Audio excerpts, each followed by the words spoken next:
Iran युद्ध को लेकर पूर्व मुख्यमंत्री हरीश रावत ने कहा कि ईरान और खाड़ी क्षेत्र में जो भयंकर युद्ध की स्थिति है वो थोपा गया युद्ध है। इसका भारत के ऊपर गंभीर असर पड़ेगा। हमारी अर्थव्यवस्था पर भी इसका असर दिखने वाला है। हमारे 1 से सवा करोड़ भारतीय खाड़ी देशों में काम करते हैं। ईरान और खाड़ी देशों के साथ हमारे गहरे आर्थिक संबंध है। ईरान से हमारे दोस्ताना संबंध रहे हैं। ईरान और खाड़ी क्षेत्र में जो एक भयंकर युद्ध की स्थिति है, जो एक थोपा गया युद्ध है, उसका भारत के ऊपर गंभीर असर पड़ रहा है। हमारी अर्थव्यवस्था पर उसके गंभीर असर है। हमारे लगभग 1.25 करोड़ लोग गल्फ क्षेत्र में अपनी आजीविका का पालन करते हैं और देश के लिए धन कमा करके भेजते हैं। देहरादून में आज चारधाम यात्रा के दौरान स्वास्थ्य और सड़क सुरक्षा को लेकर बड़ी बैठक हो रही है। बैठक में राज्यपाल सीएम पुष्कर सिंह धामी और कैबिनेट मंत्री सुबोध उनियाल मौजूद रहेंगे।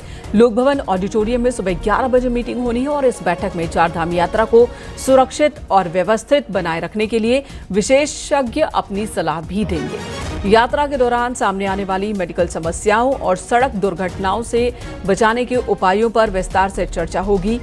HNB Uttarakhand medical education university इस कार्यक्रम को आयोजित कर रहा है।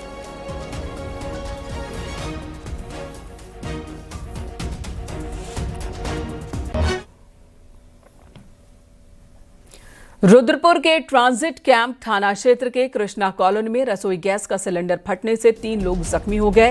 हादसा उस समय हुआ जब रसोई गैस पर खाना बन रहा था। स्थानीय लोगों ने घायल एक महिला समेत 2 घायलों को जिला अस्पताल में भर्ती करवाया, जहां उन्हें हायर सेंटर रेफर किया गया। वहीं मौके पर पहुंची फायर ब्रिगेड की टीम ने सिलेंडर फटने से लगी आग पर काबू पा लिया।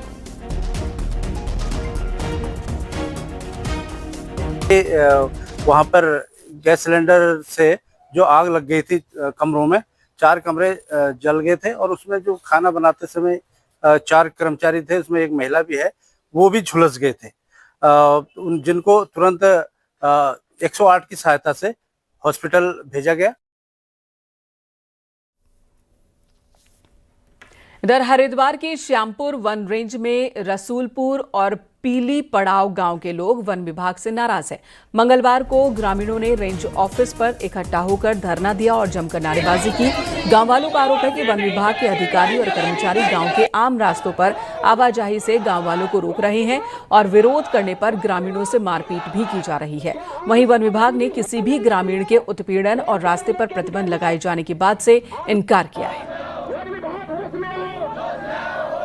वन विभाग के द्वारा निरंतर ग्रामीणों का शोषण किया जा रहा है। गांव वाले उस जो कि हमारे दादाओं परदादाओं के समय का जो रास्ता है, मिट्टी बेरी जो मॉडर्न डिग्री कॉलेज को भी जोड़ता है, उस रास्ते से भी हमारा आना जाना बंद कर दिया गया है। हमारे बच्चे, हमारे जो बालक हैं, स्कूल की दूरी ज़्यादा है, लालढांग या गेंडी खाता जाना पड़ता है। ऐसे रास्तों से भी बाधित कर दिया जाता है।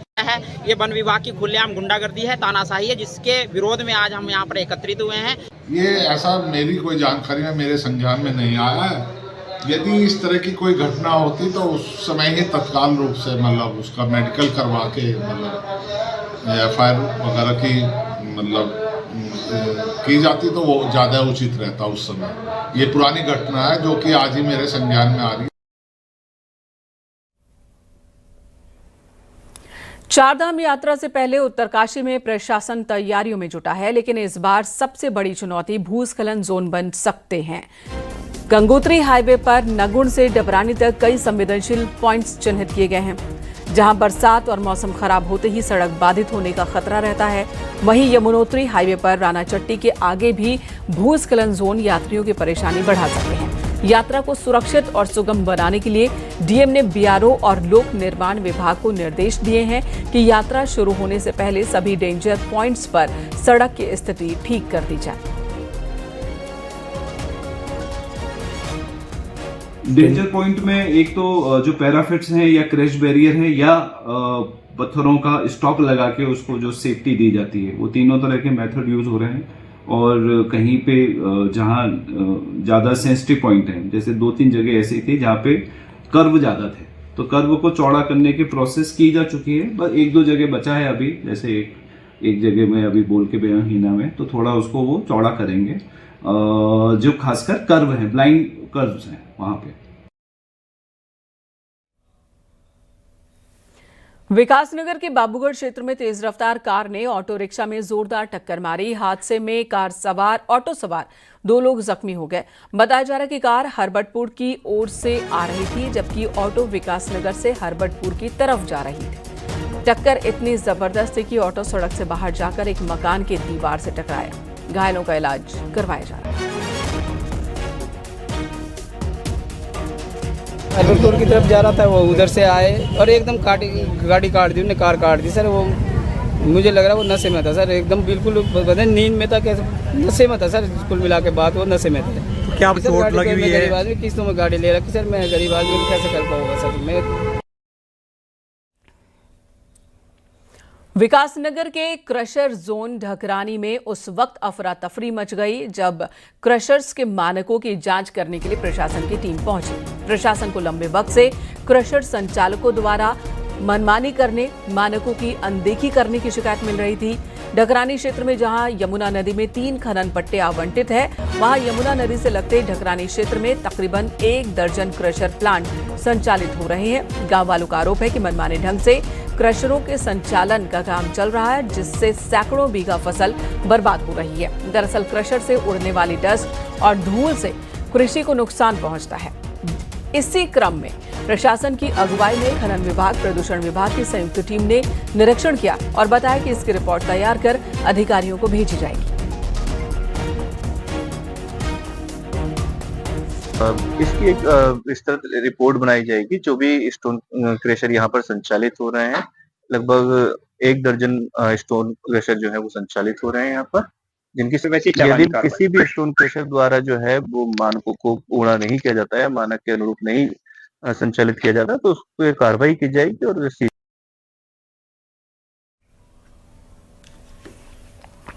अल्मोड़ा की कोसी नदी क्षेत्र में अतिक्रमण हटाने को लेकर कार्रवाई की जा रही है, जिसका स्थानीय लोग विरोध कर रहे हैं। दरअसल जीबी पंत हिमालयन पर्यावरण संस्थान की जमीन पर बने अतिक्रमण को हटाने के हाईकोर्ट के आदेश पर प्रशासन की टीम ने बीते 2 दिनों में लगातार कार्रवाई की। प्रभावित लोगों का कहना है कि वे दशकों से यहाँ रह रहे हैं और अचानक हुई कार्रवाई से उनकी रोजी रोटी पर संकट खड़ा हो गया है। जो हमारा मकान है, सन 66 में से बना हुआ मकान है। इसमें लगभग चौथी पीढ़ी अभी पैदा हो गई, इस मकान में पैदा हो के अभी निवास कर रही है।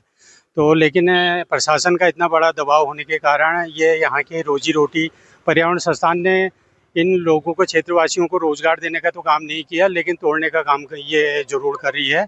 हम 1971 से इसमें रह रहे हैं और हमारे पास सारे दस्तावेज भी हैं। 1971 का बैनामा है, 1969 का बिजली के बिल है। उसके बावजूद हमारा वो क्या था, पोस्ट ऑफिस का वो है, इसमें बैनामा है हमारे पास, रजिस्टरनामा, सभी कुछ है हमारे पास। फिर भी पर्यावरण वाले हमारा है, हमारा अगर ये इनका था, सन 1991 में इन्होंने अपने नाम ये जमीन करी थी, क्यों ये उस समय क्यों नहीं आए हमारे पास जब हमारा मकान था, इसको खाली करिए करके। इसमें माननीय न्यायालय के एक आदेश आए थे कि जीबी पंत की जमीन पे जो अतिक्रमण है, तो हम लोगों ने इसका विधिवत इनके साथ, जीबी पंत के साथ मिलकर चिन्हीकरण किया था। चिन्हीकरण के उपरांत माननीय न्यायालय के आदेशों के क्रम में हम लोग इसमें जो है, जो अपने अभी बोर्ड्स लगा दी हैं अपने यहाँ पे, जो कुछ भूमियाँ हैं खाली करे हैं।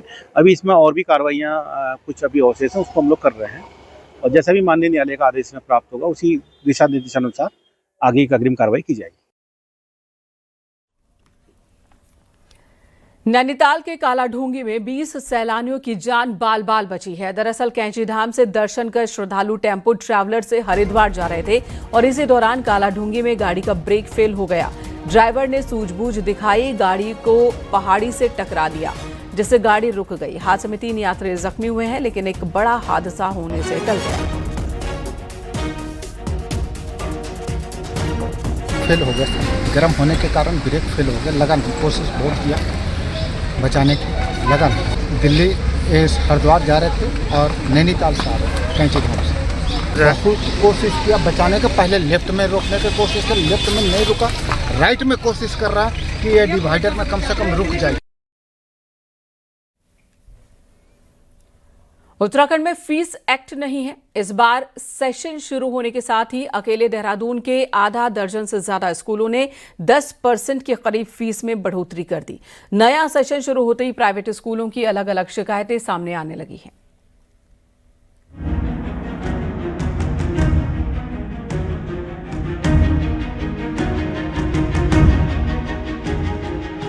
देहरादून नैनीताल मसूरी एजुकेशन हब के नाम से फेमस है। हर साल देश विदेश से स्टूडेंट्स यहाँ के कई स्कूल में पढ़ने आते हैं, लेकिन प्रदेश का आज तक अपना फीस एक्ट नहीं आ सका। हालांकि हर साल फीस बढ़ोतरी की शिकायतों को देखते हुए सरकार के सख्त निर्देश हैं कि कोई भी स्कूल 3 साल से पहले फीस नहीं बढ़ा सकता है और फीस भी मात्र 10% के करीब ही बढ़ाई जाएगी। लेकिन उसके बावजूद देहरादून में आधा दर्जन के करीब स्कूल ने आदेशों की धज्जियां उड़ाते हुए फीस बढ़ानी शुरू कर दी है।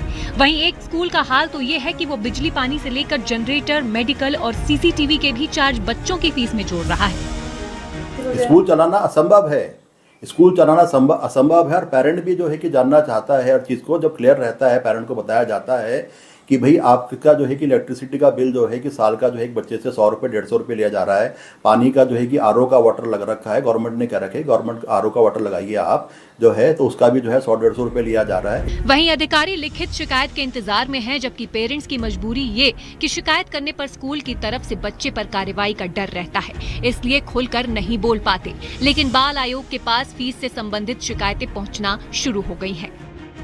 हमने प्रत्येक विद्यालय को रखा है, कई लिखित में भी निर्देश हैं और कई बार मीटिंग में भी बताया कि राइट टू एजुकेशन एक्ट में स्पष्ट प्रावधान है कि कोई भी विद्यालय स्कूल में कॉमर्शियल एक्टिविटीज़ नहीं संचालित कर सकता है और अननेसेसरी फीस भी नहीं ले सकता है। यदि किसी विद्यालय द्वारा ऐसे जो मद स्वीकृत नहीं है, अनुमान्य नहीं है, जिन मदों में अगर उनमें फीस लिया जा रहा है, तो आप किसी भी पेरेंट्स से हम अगर लिखित शिकायत आती है तो हम उसके खिलाफ, स्कूल के प्रबंधन के खिलाफ कार्रवाई करेंगे। साथ साथ एक शिकायत जो मेरे पास लगातार आ रही है वो है मनमानी वृद्धि फीस में, किताबों में बदलाव और ट्यूशन फी के साथ साथ बहुत तरह के शुल्क लेने की कंप्लेंट्स। तो विद्यालय को ये याद रखना होगा कि आयोग और डिस्ट्रिक्ट एडमिनिस्ट्रेशंस इस बारे में बहुत संजीदा है। प्रदेश में शिक्षा की आड़ में बिजनेस करने का मुद्दा कई बार उठ चुका है, लेकिन स्कूल लॉबी इतनी मजबूत है कि इसमें कई तो कारोबारी हैं तो कई राजनेता, इसलिए मुद्दा बार बार लटक जाता है। अब नया सेशन शुरू हो रहा है तो चर्चा फिर से होने लगी है। न्यूज़ 18 के लिए देहरादून से भारती सकलानी उनियाल की रिपोर्ट।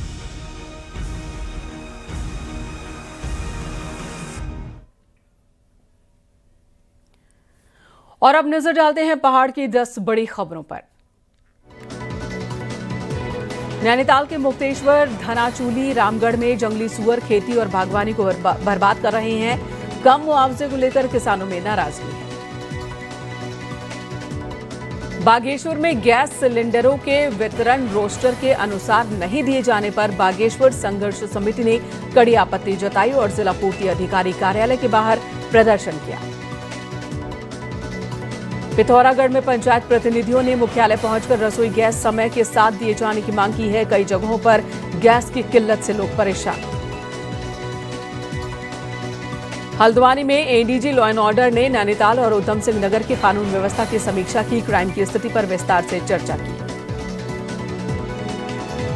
हल्द्वानी में बनभूलपुरा रेलवे अतिक्रमण मामले में पीएम आवास योजना के लिए आवेदन करने की तारीख बढ़ा दी गई है। 1 अप्रैल तक जमा हो सकेंगे फॉर्म।